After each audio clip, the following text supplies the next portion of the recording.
গোলাঘাটত পথ মুকলি কৰি দিয়াৰ দাবীত বিক্ষোভ কাৰ্যসূচী। গোলাঘাটৰ ফৰকাটিং ৰেলৱে ষ্টেচনত প্ৰতিবাদী কাৰ্যসূচী। ফৰকাটিং আঞ্চলিক ছাত্ৰ সন্থা, চাহ জনজাতি ছাত্ৰ সন্থা আৰু অসম জাতীয়তাবাদী যুৱ পৰিষদৰ বিক্ষোভ কাৰ্যসূচী।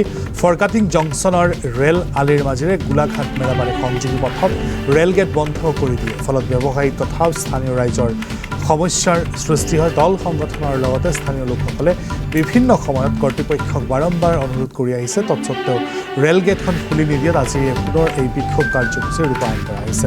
24 ঘণ্টাৰ ভিতৰত গেট খুলি পথটো মুকলি কৰি দিবলৈ দাবী জনায়। অন্যথা ভয়াৱহ আন্দোলনৰ হুংকাৰ প্ৰদান দল সংগঠনৰ নেতৃত্বৰ।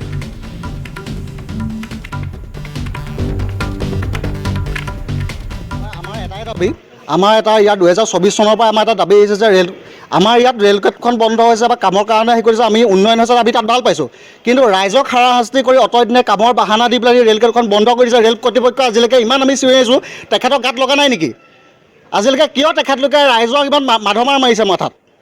পোনপ্ৰথমে আমি এটাই স্পষ্ট কৰিব বিচাৰোঁ, ৰেল গেটখন অতি সোনকালে খুলি দিয়ক, নহ'লে আমি ইয়াতকৈ তীব্ৰ গণতান্ত্ৰিক আন্দোলন গ্ৰহণ কৰিম। আৰু মই এটা আপোনালোকক বস্তু দেখুৱাব বিচাৰিছোঁ, এইটো চাওক, যেতিয়ালৈকে আমাক এটা বিকল্প ৰাস্তা ইয়াৰ পৰা মেৰাপানী ৰুটটো কানেক্টিং নকৰে, তেতিয়ালৈকে ৰেল গেটখন খুলি দিবৰ কাৰণে আমাক হেৰি কৰিছে যে যদি দুদিনৰ আগত আমাক খুলি দিয়ে, তেতিয়াহ'লে আমাৰ ইয়াতকৈও তীব্ৰ গণতান্ত্ৰিক আন্দোলন